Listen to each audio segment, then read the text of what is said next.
That was Dr. Martin Luther King, Jr. speaking 50 years ago today from the steps of the Lincoln Memorial at the 1963 March on Washington for Jobs and Freedom.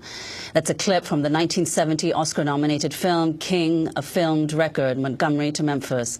Largely made from original newsreel footage, the film was played at a one-time-only event on March 24, 1970, in 650 theaters across the country. For more, we're joined by Richard Kaplan, associate producer of the film. We welcome you to Democracy Now! I mean, this is such an historic moment, this golden anniversary of what we were just listening to, that large excerpt of Dr. King's speech.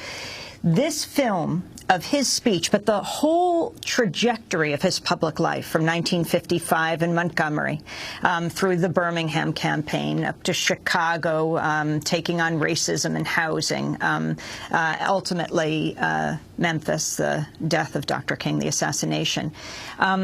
This film aired 2 years after he was assassinated in 1970. In 650 theaters across the country. You were there? Correct. It was an incredible event. It never happened before or since.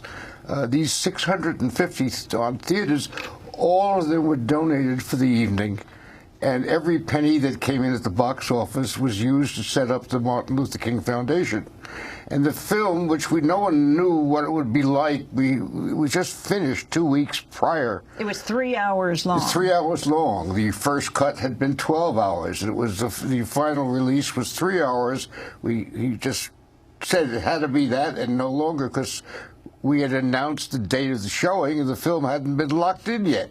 So it was finally done, and it was done 2 weeks prior to the show date, and we had two laboratories working around the clock, one on the West Coast, one on the East Coast. This was a 3-hour film in 35 millimeter. There was no such thing as FedEx to get these things out. We had to get them by some kind of courier service. And all the theater owners had to agree to this? All the theater owners. This was Eli Landau's genius to get this happening this way. They all cooperated, and every penny, all the tickets was pre-sold, or most of them. Every penny that came into the box office. What was the reaction? The reaction was incredible. In almost every place, people were just overawed, floored, seeing the aggregate. Many of us had seen pieces of what the film showed, but to see it all in its totality was rather overwhelming. And I think that evening was quite incredible. I happened to be at a screening up in Rockland County, New York. Other places had some bomb scares, but ultimately everything went off as scheduled, and it was a tremendous success. What's astounding about this 3-hour film is the grassroots footage, black and white. No matter how much you know about the civil rights movement, to see the water cannons, to see the batons, the children being chased by dogs in Birmingham. This is, of course, the strength of the film, to see all of this in its totality.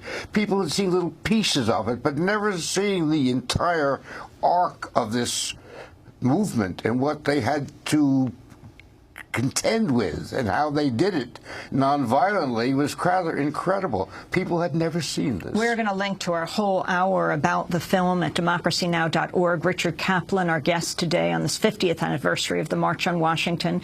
Richard Kaplan was associate producer with Eli Landau, the producer of the documentary King, a film record, Montgomery to Memphis. A 24-minute version called Legacy of a Dream, narrated by James Earl Jones, is available for free to schools and will hit